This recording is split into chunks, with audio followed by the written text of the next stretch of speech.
ରହିଛି ମୁଁ ଆପଣମାନଙ୍କୁ ଦେଖାଇ ଦେଉଛି। ଏ ଜାଗା ଆପଣମାନଙ୍କୁ ଦେଖାଇ ଦେଉଛି। ଇଏ ହେଉଛି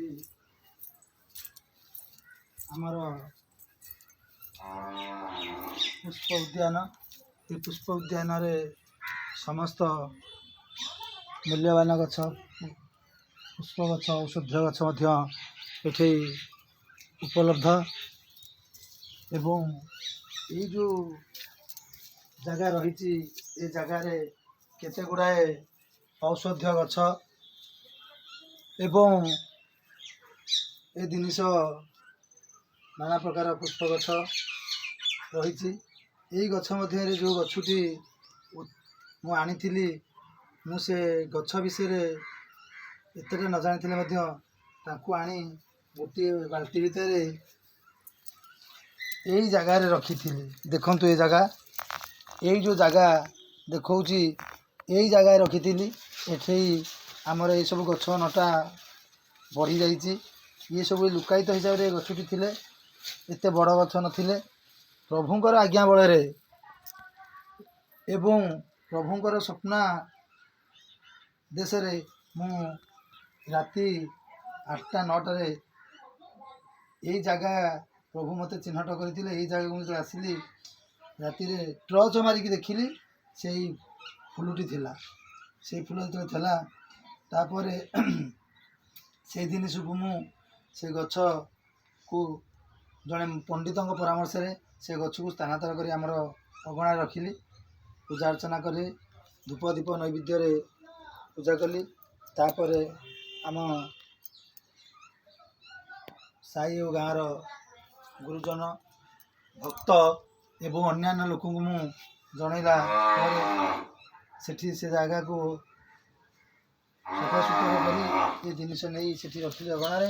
ଏବଂ ଅଗଣାରେ ରଖି ପୂଜା ଅର୍ଚ୍ଚନା କରି ପୁଷ୍ପ ପ୍ରସ୍ଫୁଟିତ ହେଲା ପରେ ମୁଁ ପ୍ରଭୁ ଯେଉଁ ଜଗନ୍ନାଥ ଅଛନ୍ତି ଦଧିବାବନ, ତାଙ୍କୁ ଆଜି ସଂକ୍ରାନ୍ତିରେ ଅର୍ପଣ କରି ସେଠି ପୂଜା ଅର୍ଚ୍ଚନା କରିଛି। ଏ ଜାଗା ଦେଖନ୍ତୁ, ଏ ଜାଗାରେ ଏଇ ଗହଳି ଭିତରେ ନିଜେ ପ୍ରଭୁଙ୍କର ଏଇ ଜିନିଷ ଥିଲା। ଆପଣ ଦେଖିଲେ ଜାଣିପାରିବେ। ଏଠି ମଧ୍ୟ କଳ୍ପବଟ ମୁଁ ରଖିଛି, ଅଶ୍ୱତ୍ଥ ଗଛ ମଧ୍ୟ ରଖିଛି।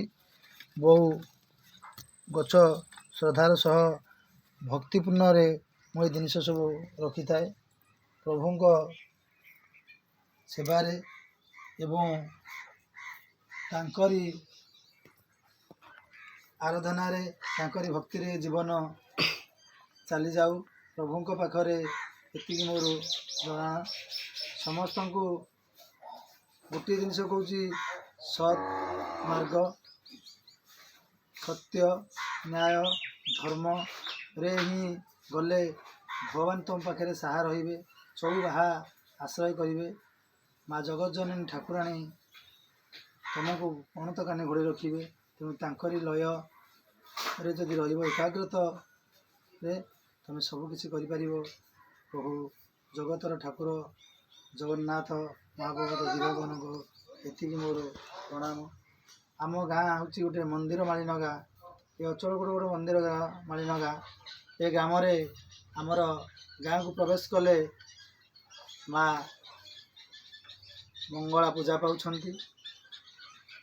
ମଧ୍ୟମ ଜାଗାରେ ଗାଁର ମଝିରେ ଜଗନ୍ନାଥ ଦଧିବାବନ ରୂପରେ ପୂଜା ପାଉଛନ୍ତି। ମାଆର ଗ୍ରାମ ଦେବତୀ ଯେ ମା ମହାଶ୍ୟାମଳା, ସିଏ ପୂଜା ପାଉଛନ୍ତି। ଗାଁର ତିଗିରିଆ ଅଞ୍ଚଳରୁ ଆସିଲା ବେଳକୁ ଆମର ମଲ୍ଲିକାନାଥ ମହାଦେବ, ସେଠି ସେ ପୂଜା ପାଉଛନ୍ତି। ମା ତାରିଣୀ ପୀଠ ପାହାଡ଼ ଉପରେ, ସିଏ ମଧ୍ୟ ପୂଜା ପାଉଛନ୍ତି। ମା ଦୁର୍ଗାବତୀ ନାସିନୀ ମା ଦୁର୍ଗା ସେହି ପାହାଡ଼ ଉପରେ ପୂଜା ପାଉଛନ୍ତି। ବ୍ରାହ୍ମଣୀ ଦେଇ ପଶ୍ଚିମ ଦିଗରେ ପୂଜା ପାଉଛନ୍ତି। ଏବଂ ଆଉ ସମସ୍ତ ଶନିଶ୍ଚର, ଭଗବତେ ବାସୁଦେବାୟ, ରଘୁନାଥ ରାମ ଲକ୍ଷ୍ମଣ ସୀତା, ଜୟବୀର ହନୁମାନ ପବନ ନନ୍ଦନ ରଞ୍ଜନାର ସୁତ ଗାଁର ମଧ୍ୟଭାଗରେ ପୂଜା ପାଉଛନ୍ତି। ସମସ୍ତ ଦେବାଦେବୀ ପରିବେଷ୍ଟିତ ଏଇ ଗାଁ ଅଞ୍ଚଳପଟ। ତେଣୁକରି ଏଇ ଗାଁରେ ଆମେ ଜନ୍ମ ନେଇ ନିଜକୁ ଗର୍ବ ଅନୁଭବ କରୁଛୁ ଏବଂ ଏଇ ଠାକୁର ଠାକୁରାଣୀଙ୍କ ଭକ୍ତିରେ ଆମ ଜୀବନ ଯାଉ। ଏତିକି ମୋର ପ୍ରଣାମ ଓ ନିବେଦନ। ଆପଣମାନେ ମଧ୍ୟ এই ଆରାଧ୍ୟା ହିସାବରେ ପ୍ରଭୁଙ୍କ ପାଖରେ ଲୟ କରି ମାଆଙ୍କ ପାଖରେ ଲୟ କରି ସତ୍ ମାର୍ଗରେ ଯିବା ପାଇଁ ମୁଁ କୋଟି କୋଟି ନମସ୍କାର କରୁଛି। ଜୟ ଜଗନ୍ନାଥ ସ୍ୱାମୀ, ଜୟ ଜଗନ୍ନାଥ ସ୍ୱାମୀ, ଜୟ ଜଗନ୍ନାଥ ସ୍ୱାମୀ। ନାରାୟଣ।